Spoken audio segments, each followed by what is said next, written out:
Night ലൈഫിന് തുറന്നുകൊടുത്ത Thiruvananthapuram Manaveeyam വീഥിയിൽ കൂട്ടയടി. Dance കളിക്കുന്നതിനെ ചൊല്ലിയുള്ള തർക്കമാണ് സംഘർഷത്തിൽ കലാശിച്ചത്. പുലർച്ചെ 2 മണിയോടെയായിരുന്നു സംഭവം. അതിൻ്റെ വിവരങ്ങളുമായി വിഷ്ണു കരുണാകരൻ ഞങ്ങളുടെ പ്രതിനിധി ചേരുകയാണ്. വിഷ്ണു, ഈ മാനവീയം വീഥി ഇത്തരത്തിലൊരു നൈറ്റ് ലൈഫിനായി തുറന്നു കൊടുത്ത ആ ദൃശ്യങ്ങളൊന്ന് കാണാം.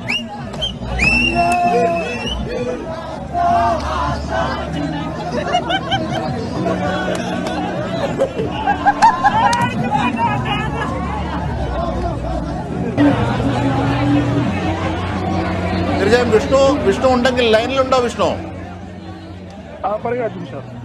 അതായത് ഈ നൈറ്റ് ലൈഫിനായിട്ട് മാനവീയം തുറന്നു കൊടുക്കുന്ന ഒരു വേളയിൽ തന്നെ നമ്മളോട് തന്നെ, കേരള വിഷനോട് തന്നെ നിരവധി പേർ പ്രതികരിച്ചതാണ്. ഇതിപ്പോൾ ഈ ലഹരി മാഫിയകളൊക്കെ അഴിഞ്ഞാടും, അല്ലെങ്കിൽ പലരും മർദ്ദനത്തിലേക്കും സാമൂഹ്യ വിരുദ്ധ പ്രവൃത്തികളിലേക്കൊക്കെ നീങ്ങും, ഈ നൈറ്റ് ലൈഫിന് അധികം ആയുസില്ല എന്നൊക്കെ പ്രവചിച്ചതാണ്.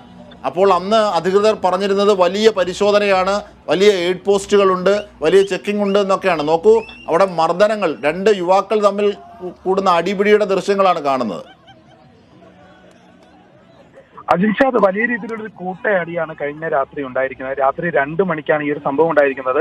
നൈറ്റ് ലൈഫിന് വാതിൽ തുറക്കുന്നു എന്നറിയിച്ചാണ് സർക്കാർ ഈ ഒരു മാനവീയ വീഥിയെ വളരെ ഒരു ഉയർന്ന നിലവാരത്തിലേക്ക് എത്തിച്ച് സംസാരിച്ചിരുന്നത്. ഈ ഒരു സാഹചര്യത്തിൽ കുറച്ച് ദിവസങ്ങളിലായി തന്നെ മാനവീയ വീഥിയിലേക്ക് നിരവധി ആളുകൾ വന്നു പോകുന്നുണ്ട്.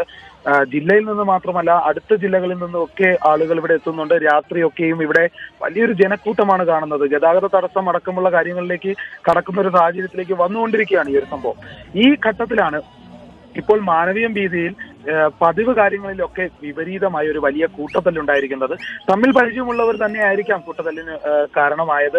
നൃത്തം വയ്ക്കുന്നതുമായി ബന്ധപ്പെട്ട തർക്കമാണ് ഈ ഒരു കൂട്ടത്തല്ലിലേക്ക് പോയതെന്നാണ് ഇപ്പോൾ പോലീസിന്റെ ഒരു നിഗമനം. സംഭവത്തിൽ ആരും പരാതി നൽകിയിട്ടില്ല.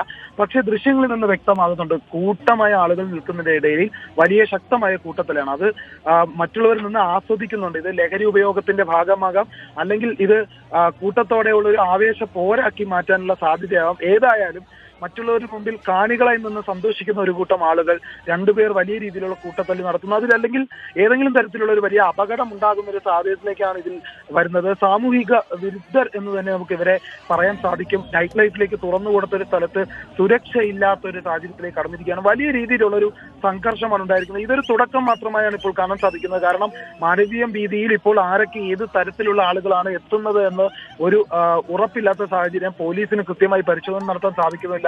ഈ തിരക്കിനിടയിൽ എയ്ഡ് പോസ്റ്റ് ഉണ്ട്. അവിടെ പോലീസുകാരെ നിരവധി പേരെ അവിടെ നിയോഗിച്ചിട്ടുണ്ട്. ഇടയ്ക്കൊക്കെ പോലീസുകാരെ നമുക്ക് കാണാനും സാധിക്കുന്നതാണ്. പക്ഷേ ഈ ഒരു ഘട്ടത്തിൽ രാത്രി 2 മണിക്ക് നൈറ്റ് ലൈഫ് ആകുമ്പോൾ അവർ രാത്രി മുഴുവൻ തുറന്ന് പ്രവർത്തിക്കുന്നതാണെന്ന് വ്യക്തമാകുന്ന ഒരു കാര്യം തന്നെയാണ്. അതിൽ തന്നെയാണ് അവർ പേര് നൽകിയിരിക്കുന്നത്. അതുമായി ബന്ധപ്പെടുത്തി ഈ നൈറ്റ് ലൈഫുമായി ബന്ധപ്പെട്ട് അവിടെ വേണ്ട സുരക്ഷ ഒരുക്കുന്നു എന്നറിയിച്ചിട്ട് പോലീസിന് സുരക്ഷ ഒരുക്കാൻ സാധിച്ചിട്ടില്ല. മാത്രമല്ല, ഇപ്പോൾ കേരളീയം പരിപാടികൾ നടക്കുന്നു. അതുമായി ബന്ധപ്പെട്ട വേദികളൊക്കെയും ഉണ്ട്. അതിന്റെ പരിസര ഭാഗവും ഒക്കെയാണ്. അപ്പോൾ പോലീസ് എപ്പോഴും ഉണർന്ന് പ്രവർത്തിക്കേണ്ട ഒരു സമയവും സാഹചര്യവും ഒക്കെയാണ്. അവിടെ പോലും ഈ ഒരു സംഘർഷം ഉണ്ടായിട്ട് അത് പിന്നീടാണ് അറിയാൻ സാധിച്ചത്. അതിനുശേഷം കേസ് രജിസ്റ്റർ ചെയ്തിട്ടില്ല. കേസ് രജിസ്റ്റർ ചെയ്യാത്തത് കൊണ്ട് അതിന്റെ പ്രധാന കാരണം ആരും പരാതി ലഭിക്കാതെ കേസ് രജിസ്റ്റർ ചെയ്യാനാകില്ലായിരിക്കും. അതായിരിക്കും ഒരു പക്ഷേ തടസ്സം. എങ്കിലും ഒരു ദൃശ്യങ്ങളുടെ സഹായത്തോടൊക്കെ വേണമെങ്കിൽ കേസെടുക്കാവുന്നതാണ്. പരിശോധന കൂടുതൽ ശക്തമാക്കാവുന്നതാണ്. കാരണം നൈറ്റ് ലൈഫ് എന്നത് ടൂറിസവും ഒക്കെ ബന്ധപ്പെട്ട് വലിയ കൊണ്ടുപിടിച്ച ഒരു ശ്രമമായി തുടങ്ങിയതാണ്. പക്ഷേ അതിനുള്ള പക്വത മലയാളിക്ക് ആയിട്ടില്ല എന്ന് ബോധ്യമാക്കുന്നതാണോ ഇത്തരം ദൃശ്യങ്ങൾ എന്നുകൂടി സംശയിക്കാവുന്നതാണ്. എന്തായിരുന്നാലും നൈറ്റ് ലൈഫ് പ്രഖ്യാപിച്ചു തുടങ്ങിയ ഘട്ടത്തിൽ മാനവീയം വീഥിയിൽ ഉയർന്നിരുന്ന ആശങ്കകൾ ശരിവെക്കുന്ന തരത്തിലേക്ക് ഇപ്പോൾ പോകുന്നു. മാനവീയം വീഥിയിൽ നൈറ്റ് ലൈഫിനിടെ ഉണ്ടായ കൂട്ടത്തല്ലും അടിപിടിയുടെ ദൃശ്യങ്ങളും അതിൻ്റെ വിവരങ്ങളും വിശദാംശങ്ങളും ഒക്കെയാണ് ഞങ്ങളുടെ പ്രതിനിധി വിഷ്ണു കരുണാകരൻ നൽകിയത്.